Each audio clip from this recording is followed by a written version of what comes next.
একটি ছোট্ট মেজের কাঠি কেউ ব্যবহার করে মসজিদে মোমবাতি জ্বালানোর জন্য, কেউ বা আবার ব্যবহার করে সিগারেট ধরানোর জন্য। একটি কাঠি ব্যবহার করে পুরো শহরটাকে জ্বালিয়ে দেওয়া যায়, আবার একটি কাঠি ব্যবহার করে একটা চুলাও জ্বালানো যায়। তাহলে ভেবে দেখুন আপনি কোন কাজে ব্যবহার হচ্ছেন। এই দুনিয়াতে শত্রু বাড়ানোর জন্য ঝগড়া করতে হয় না। আপনি ভালো কাজ করতে শুরু করেন, দেখবেন আপনার শত্রুর অভাব হবে না। কথা বলার জন্য যে শক্তি ও যোগ্যতার প্রয়োজন হয়, চুপ থাকার জন্য তার চেয়ে অনেক বেশি শক্তি ও যোগ্যতার প্রয়োজন হয়। কথা হজম করতে শিখুন, এটা অনেক বড় গুণ। এটা আপনার জীবনের সফলতার জন্য সাহায্য করবে। মাটিতে পড়ে থাকা সামান্য ধুলাকেও তুচ্ছ মনে করবেন না।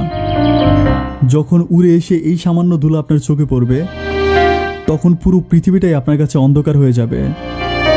তেমনি জীবনে কাউকে তুচ্ছ ও দুর্বল ভাবা ঠিক না। আল্লাহ কখন কার ভাগ্যের চাকা ঘুরিয়ে দেয় তা কেউ জানে না।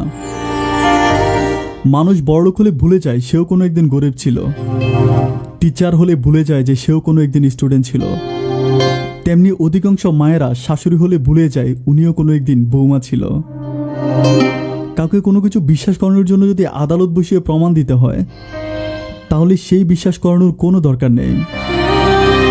খুব খারাপ পানিকে যেরকম ফিল্টার দিয়েও পরিষ্কার করা যায় না, তেমনি দুনিয়াতে এমন কিছু মানুষ থাকে যাদেরকে শত ভালোবাসা দিয়েও ঠিক করা যায় না। এদেরকে ত্যাগ করাই উচিত, তা না হলে নিজের ক্ষতি। ছোট ছোট ভুলগুলোকে সংশোধন করুন। মনে রাখবেন, একটি ছোট্ট ছিদ্র বিশাল জাহাজকেও ডুবিয়ে দিতে পারে। হাসিগুলো সবার জন্য হতে পারে, কিন্তু চোখের জল হয় বিশেষ কারোর জন্য। চিরন্তন কিছু সত্য কথা বলি। বেশি কথায় মুখ নষ্ট, বেশি আদরে সন্তান নষ্ট, বেশি লোভে জীবন নষ্ট, বেশি লবণে তরকারি নষ্ট, অতি অহংকারে মানুষ নষ্ট, বেশি সন্দেহে সম্পর্ক নষ্ট। এক কথায় শুধু ইবাদত ছাড়া কোনো কিছুই অতিরিক্ত ঠিক না। ধন্যবাদ সবাইকে।